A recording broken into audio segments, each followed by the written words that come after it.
कि सबसे पहले तो मैं अपनी जानिब से, अपनी पार्टी की जानिब से हमारे कमांडिंग ऑफिसर संतोष बाबू हैं उनको और 19 जो हमारे बहादुर सिपाही जो मारे गए चीन की आर्मी की तरफ से, मैं उनको, उनके अपराध ख़ानदान को कंडोलेंसेस पेश करता हूँ। और हमारे मुल्क भारत ने अपने बहादुर सिपाहियों को और एक कमांडिंग ऑफिसर को खोया है, तो मेरी तमाम उनसे हमदर्दी है और हम दुआ करते हैं कि उनको ऐसे मुश्किल वक्त में उनको परवरदिगार सब्र दे, क्योंकि उन्होंने किसी ने अपने बेटे को खोया, किसी ने अपने हस्बैंड को, किसी ने अपनी औलाद को खोया है।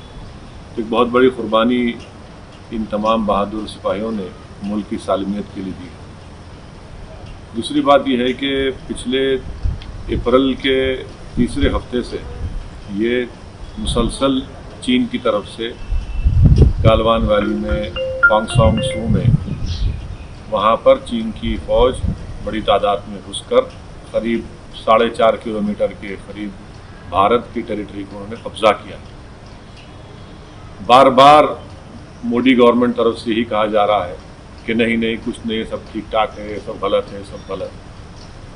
बाद में इसका इकरार होता है, क्योंकि जब सैटेलाइट के तस्वीर आते हैं, फिर दोनों मिलिट्री के जिम्मेदार लोग बैठकर बातचीत करते हैं। उसके बाद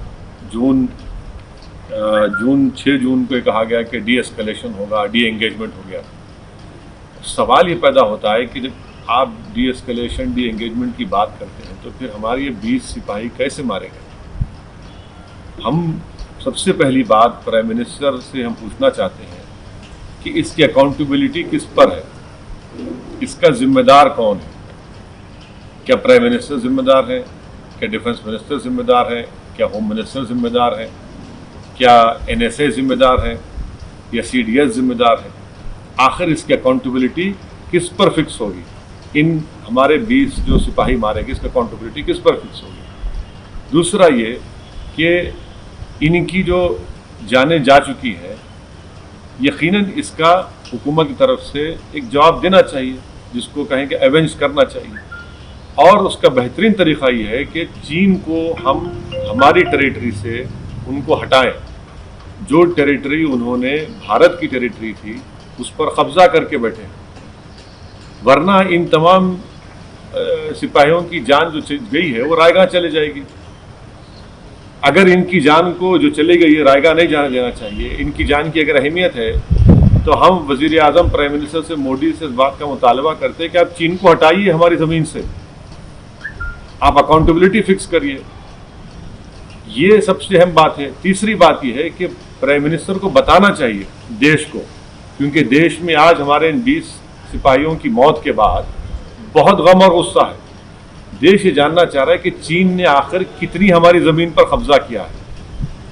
बताती क्यों नहीं सरकार ये? भाई डी एस्केलेशन, डी एंगेजमेंट हो रहा है, तो फिर आप कितनी ज़मीन पर चीन ने कब्जा किया? चीन ने तो अपने इलाके में आर्टिलरी भी लगा दी है। इसका क्या मतलब है? बंकर्स बना रहा है जहां पर कब्जा किया है उसने।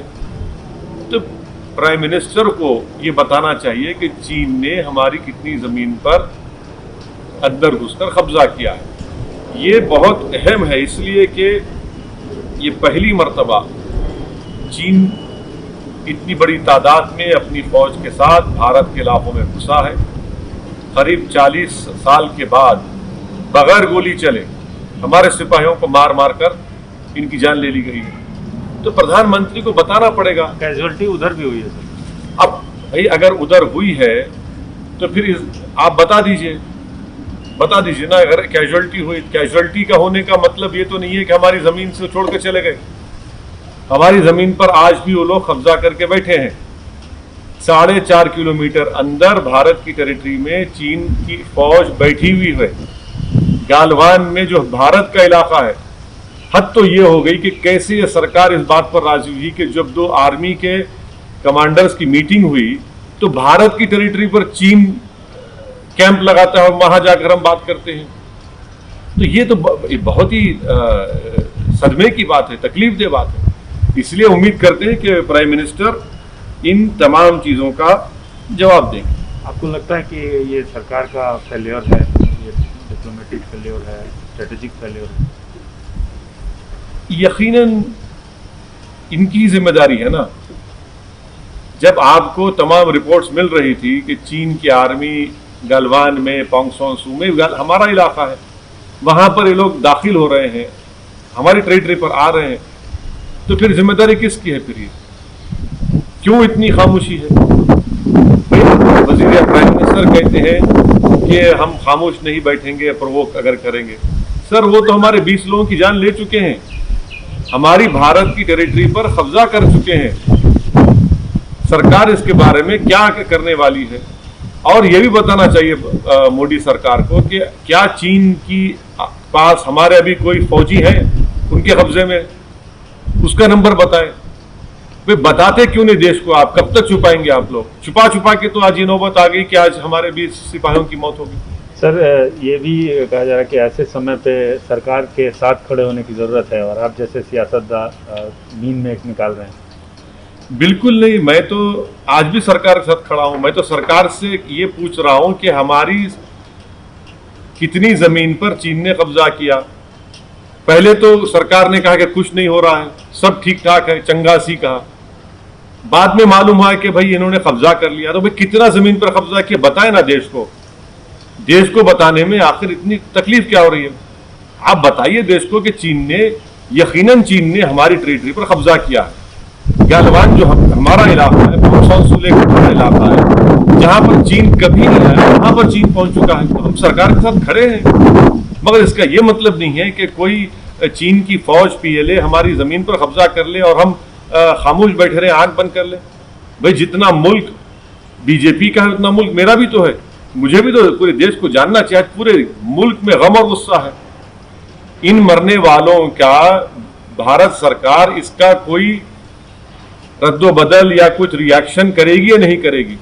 और इनकी मौत को अगर रायगा नहीं जाने देना है तो हमको चीन को हमारी टेरिटरी से हटाना पड़ेगा। आपके हिसाब से क्या स्टेप लिए जाने चाहिए? भाई ये तो सरकार को बताना चाहिए अब तक क्या स्टेप लिए। ये स्टेप जरूर लेना चाहिए कि चीन जिस जमीन पर कब्जा कर चुका है उनको वहां से हटना चाहिए। चीन को 4.5 किलोमीटर हमारे टेरिटरी के अंदर चीन आकर कब्जा करा है। सरकार को ये काम करना चाहिए, चीन को वहां से हटना चाहिए। और इसकी अकाउंटेबिलिटी किस पर आयद होगी? कौन जिम्मेदार है इसका? ये जो 20 हमारे सिपाही मर गए, इसका अकाउंटेबिलिटी किस पर आएगी? किस पर जाकर रुकेगी? क्या वो भी अपोजिशन पे डाल देंगे आप?